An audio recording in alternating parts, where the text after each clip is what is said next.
लगभग डिस्पैच करने वाली ट्रेनों ने एक असफल गलती की, उसे गलत ट्रैक मिल गया। सुविधा के लिए आगे बढ़े, ट्रेन रोकने का विकल्प नहीं चुना।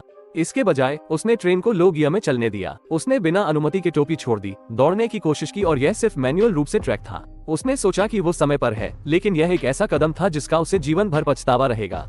कार छोड़ने से पहले उन्होंने गियर को स्वचालित डॉक्टर कोस्टिक मोड में डाल दिया। लेकिन सबसे बुरी बात यह थी कि उसने इसे पहन तो लिया, लेकिन पूरी तरह से नहीं, यहाँ तक कि वो पूरी तरह से फॉरवर्ड गियर में फिसल गया। टॉम रिंच तक भी नहीं पहुंचा था, ट्रेन उससे आगे निकल चुकी थी। वो ट्रैक चेंजर को पार करने के लिए दौड़ा, लेकिन तब तक बहुत देर हो चुकी। टॉम घबरा गया, वो बेतहाशा पीछा करने लगा। वो हैंडल पकड़ने में कामयाब रहा, लेकिन शारीरिक थकावट के कारण वो जमीन पर गिर गया। उनके बगल के कर्मचारी वजन कम करने के लिए उन पर हंस रहे थे। ये स्पष्ट था कि किसी को एहसास नहीं था कि स्थिति वास्तव में कितनी गंभीर थी। ये 13,000 की मानव रहित 39 कार ट्रेन थी और स्टील का जानवर थी। वो मुख्य रेल मार्ग पर नियंत्रण से बाहर हो गया। उसके रास्ते में आने वाली हर बाधा नष्ट हो जाएगी। टॉम नेता को ये बताने के लिए प्रेषण कार्यालय में पहुंचे कि क्या हुआ था। नेता ने ट्रेन की स्पीड के बारे में पूछा।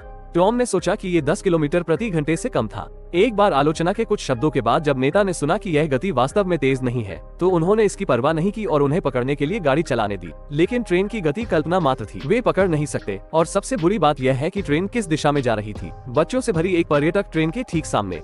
ट्रेन 777 की वर्तमान गति पर यात्रियों को निकालने का कोई समय नहीं है। जल्द ही दोनों ट्रेनों की आमने सामने टक्कर होने वाली है। नेता ने दौड़कर पर्यटक ट्रेन के ड्राइवर से संपर्क किया और उसे तुरंत ट्रैक बदलने के लिए कहा। फोन सौंपने के तुरंत बाद 777, जो 100 किलोमीटर प्रति घंटे से अधिक की रफ्तार से चल रहा था, सामने आ रहा था, टकराने ही वाला था। अनुभवी ड्राइवर ने अपनी सारी अश्वशक्ति पूरी गति से दूसरे ट्रैक पर चला दी। दोनों ट्रेनें एक दूसरे से गुजरती हैं। बच्चे 777 को गुजरते हुए उत्साह से देख रहे थे। उन्हें अभी तक पता नहीं है, उनका बस मौत से सामना था। खतरनाक सामग्रियों से भरी यह ट्रेन फिलहाल नियंत्रण से बाहर है। वो मुख्य रेल मार्ग की पटरियों पर अंतिम छोर पर और पूरी गति से गाड़ी चला रहा था। ये खबर तेजी से पूरे ओहायो में फैल गई। टेलीविजन स्टेशनों ने कहानी का अनुसरण करना शुरू कर दिया। रेल अधिकारियों को स्थिति से अवगत कराया गया। डिस्पैच कार्यालय ने अधिकारियों को तुरंत ट्रेन को पटरी से उतारने का रास्ता खोजने का सुझाव दिया, लेकिन अधिकारी इस पर सहमत नहीं हुए क्योंकि यह एक ट्रेन थी जिसमें खतरनाक सामान, 100 टन ज्वलनशील डीजल ईंधन में अत्यधिक जहरीले पदार्थों की 8 कारें ले जा रही थी। एक बार जब ट्रेन तेज गति से पटरी से उतर जाती है तो उसमें विस्फोट होने की संभावना होती है और लीक हुए रसायनों का लाखों लोगों पर बड़ा प्रभाव पड़ेगा और पारिस्थितिक प्रभाव पड़ेगा। उन्हें कम से कम 100 मिलियन का हर्जाना देना होगा और शेयर की कीमत निश्चित रूप से गिर जाएगी। ये कुछ ऐसा है जिसे कंपनी बर्दाश्त नहीं कर सकती, इसलिए उन्होंने एक आपातकालीन बैठक बुलाई। उन्होंने 777 को दूसरी ट्रेन से रोकने का फैसला किया, जिससे उसे धीमी गति से चलने के लिए मजबूर होना पड़ा। ये योजना काम करती दिख रही थी, लेकिन उन्होंने एक महत्वपूर्ण कारक की भी अनदेखी कर दी। विशाल जड़ता और भयानक प्रभाव बल के तहत 120,000 टन प्रति घंटे की ट्रेन कार्य को पूरा करने के लिए एक छोटी कार का सामना नहीं कर सकती है। जैक 26 साल के अनुभव वाला एक ड्राइवर है और उसने कोशिश करने के लिए अपनी जान जोखिम में डाल दी। कुछ बड़े प्रभावों के बाद 777 की गति 100 किलोमीटर प्रति घंटा से घटकर 40 किलोमीटर प्रति घंटा हो गई। इसके बाद एक ड्राइवर ट्रेन को नियंत्रित करने के लिए गैप में प्रवेश करने की तैयारी करते हुए उतरने की कोशिश करने लगा, लेकिन इससे पहले कि वो संभल पाता, दोनों कारों में जोरदार टक्कर हो गई। फिर से शक्तिशाली प्रभाव सीधे तौर पर प्रभावित हुआ। हवाई दुर्घटना में ड्राइवर मौके पर ही बेहोश हो गया, लेकिन जैक ने फिर भी हार नहीं मानी। उन्होंने 777 को सहायक ट्रैक पर खींचने की कोशिश की, लेकिन कार की गति तेज हो गई। टनेज बहुत बड़ा है, सामने का छोटा हिस्सा उसके लिए संभालना बहुत मुश्किल था। 777 को मुख्य ट्रैक से हटाने के बजाय जैक जिस ट्रेन को चला रहा था उसे पलट दिया गया। जैक, जो सेवानिवृत्त होने वाला था, अब मौके पर ही मारा गया। एक वीरतापूर्ण बलिदान। वरिष्ठ प्रबंधन की योजना विफल रही और एक की मौत हो गई और एक घायल हो गया। उनमें और जोखिम लेने का साहस नहीं हुआ। वे गोद लेने को तैयार थे। डिस्पैचर ने सुझाव दिया कि 777 को पटरी से उतारने के लिए सामने वाले शहर में उपकरण लगा दिया जाए। आज पूरे शहर ने वो काम छोड़ दिया जो वे कर रहे थे। वे सभी एक ही चीज पर केंद्रित हैं, शहर के लिए जीवन और मृत्यु का मामला। पुलिस ने गति परीक्षण के माध्यम से तुरंत पड़ोस को खाली करा लिया। पाया गया कि 777 ट्रेन 120 मील प्रति घंटे तक पहुंच गई थी। अब तैयारियां पूरी हो चुकी हैं, बस ट्रेन के पटरी से उतरने वाली जगह पर पहुंचने का इंतजार है। लेकिन वहां एक और ट्रेन थी। काम के पहले दिन अनुभवी ड्राइवर एलेन और बॉब आगे आ रहे हैं। जब उन्हें खबर मिली तो दोनों ट्रेनों के बीच 10 मील से भी कम दूरी थी। सौभाग्य से बीच में एक दृश्य था जिससे बचने के लिए अनुभवी एलेन ने समय काट लिया, लेकिन क्योंकि कार बहुत लंबी थी, आखिरी हिस्सा फिर भी टुकड़ों में टूट गया। पास से गुजरते समय एलेन ने पाया कि आखिरी गाड़ी का कनेक्टर खुला था। अचानक उसे एक उपाय सूझा कि पीछा करने के लिए सभी कारों को तुरंत पीछे की ओर छोड़ दिया जाए।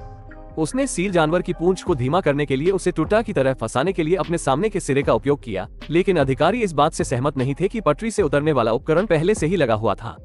उन्हें हीरो बनने की जरूरत नहीं है। एलेन ने नहीं सोचा था कि अगर योजना फिर से विफल हो जाती है तो वो सो और बीस्ट को रोक सकेगी। यदि योजना फिर से विफल हो जाती है तो ट्रेन पटरी से उतर जाएगी और 1000 लोगों के अगले शहर में विस्फोट हो जाएगा, जो एक अनकही आपदा होगी।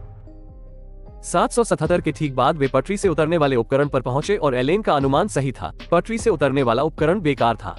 अब हम केवल एलेन और बॉब से ही आशा कर सकते हैं। ट्रेन पूरी गति से चल रही थी क्योंकि केवल एक अगला सिरा खुला था जो जल्द ही एक दूसरे से टकरा गया। एलन ड्राइविंग, बॉब ऑपरेशन और पहली डॉकिंग सफल नहीं हुई। इतना ही नहीं, राइस से कार भी टकरा दी, लेकिन उन्होंने दूसरी बार डॉक करने की कोशिश नहीं छोड़ी। सौभाग्य से इस बार यह काम कर गया, लेकिन जब ये लॉक हो रहा था तो बॉब के पैर में चोट लग गई। कनेक्टर का समय खत्म हो रहा था। ट्रेन अगले शहर से 10 किलोमीटर से भी कम दूरी पर थी। इससे भी अधिक डरावनी बात यह है कि वे एक बड़े मोड़ से गुजर रहे हैं। इस मोड़ पर 40 किलोमीटर प्रति घंटे से अधिक गति से गाड़ी नहीं चलाई जा सकती, अन्यथा ये पलट जाएगी। और वक्र के नीचे बड़ी संख्या में ईंधन भंडारण टैंक है, लेकिन इस बिंदु पर पलटने के परिणाम अकल्पनीय है। महत्वपूर्ण क्षण में एलेन के पहिए आग की लपटों में इधर उधर घसीटे जा रहे थे। बॉब के पास एक विचार था, यदि आप खोलते हैं तो प्रत्येक कार पर ब्रेक काम करना चाहिए, लेकिन वो घायल हो गया था, इसलिए एलेन को ये काम एक के बाद एक करना पड़ा। उनके अथक प्रयासों से आखिरकार गति कम हो गई, लेकिन वक्र के सामने गति अभी भी तेज है। अब हम इसे भाग्य पर ही छोड़ सकते हैं। सौभाग्य से ट्रेन झुक गई लेकिन पलटी नहीं। उन्होंने सफलतापूर्वक वक्र पार कर लिया। अगला कदम ट्रेन को रोकने का तरीका ढूंढना है।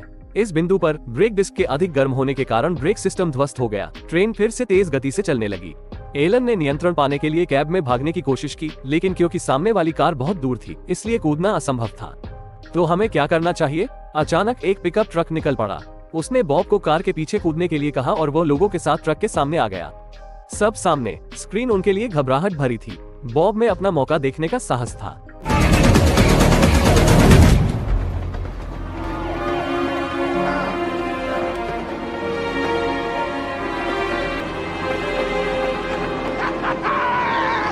आखिरकार वो स्टील का जानवर जो 2 घंटे से अधिक समय से मुख्य सड़क पर था, वो स्टील का जानवर रुक गया।